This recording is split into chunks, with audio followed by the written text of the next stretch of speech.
ஜெய்குட்டிக்கு வந்து மொட்டை அடித்த வீடியோ வந்து போட சொல்லியிருந்தீங்க.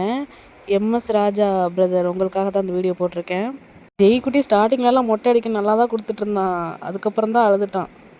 அதுக்கப்புறம் ஃபோனை கொடுத்து பொம்மை படம்லாம் போட்டு விட்டு அதை பார்க்க சொல்லி இப்படியே மொட்டை அடிச்சிட்டு இருந்தோம். அப்புறம் எங்கள் பெரியம்மா வந்து டேய் அப்படி சொல்லிட்டு கூப்பிட்டுச்சு. அதுலேருந்து தான் அழுக ஆரம்பிச்சிட்டான் அப்படியே.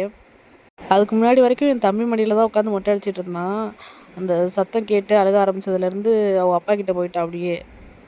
ஒரே இடம் அவங்க அப்பாவை தூக்க சொல்லி, அப்புறம் வேறு வழி இல்லாமல் அப்புறம் அவங்க அப்பா தூக்கி வச்சு மொட்டை அடிச்சிட்ருக்காங்க. அவங்க அப்பா வேறு பெருமையாக சொல்லிக்கிட்டுட்டான். சாரி, வாய் கொஞ்சம் கொளருதுன்னு நினைக்கிறேன். அவங்க அப்பாவுக்கு ஒரே பெருமை. என் பையன் எத்தனை நாள் கழிச்சு நான் வந்து தூக்குனாலும் என்கிட்ட தான் இருப்பான் அப்படின்னு வேற சொல்லிக்கிறாங்க மொட்டை அடிக்கும்போது. அதோட எங்கள் அக்கா வேற சொல்லிக்கிட்டு இருந்துச்சு, நீங்கள் போனதுக்கப்புறம் அவன் என்ன பண்ணுறான்னு பார்ப்போம், என்கிட்ட தானே வந்தாகணும் அப்படின்னு வேற சொல்லிக்கிட்டு இருந்துச்சு. முன்னாடிலாம் ஓரளவுக்கு எப்படியும் எடுத்தாச்சு, ஆனால் பின்னாடி எடுக்கும்போது தான் ரொம்ப கஷ்டப்பட்டாச்சு. ஏன்னா முன்னாடி வந்து ஃபோனை காட்டி அப்படி இப்படின்ட்டு மொட்டை அடிக்க ஆரம்பிச்சாச்சு. அதை கொஞ்சம் நேரம் பார்த்துட்டு இருந்தான் ஆடிக்கிட்டு. ஆனால் பின் சைடு மொட்டை அடிக்கும்போது அப்படி இல்லை. ஒரு வழியாக அப்படி இப்படின்னு சமாளித்து மொட்டை அடித்து விட்டாச்சு. மொட்டை அடித்ததுக்கப்புறம் அவனை மட்டும் தூக்கிட்டு குளிக்க போயிட்டோம். அவங்க அப்பாவுக்கு அப்புறம் மொட்டை அடிக்க ஆரம்பிச்சிட்டாங்க. எனக்கு கொஞ்சம் ஃபீலிங்காக போயிடுச்சு. அவனுக்கு மொட்டை அடிக்கும் போது எல்லோரும் சுற்றி நின்றோம். ஆனால் அவங்க அப்பாவுக்கு மொட்டை அடிக்கும் போது யாருமே இல்லை. அதான் சொல்லிக்கிட்டே நின்றேன். இருந்தாலும் தம்பியை குளிக்க வைக்கணுங்கிறதுக்காக நானும் போக வேண்டியதாகிடுச்சு.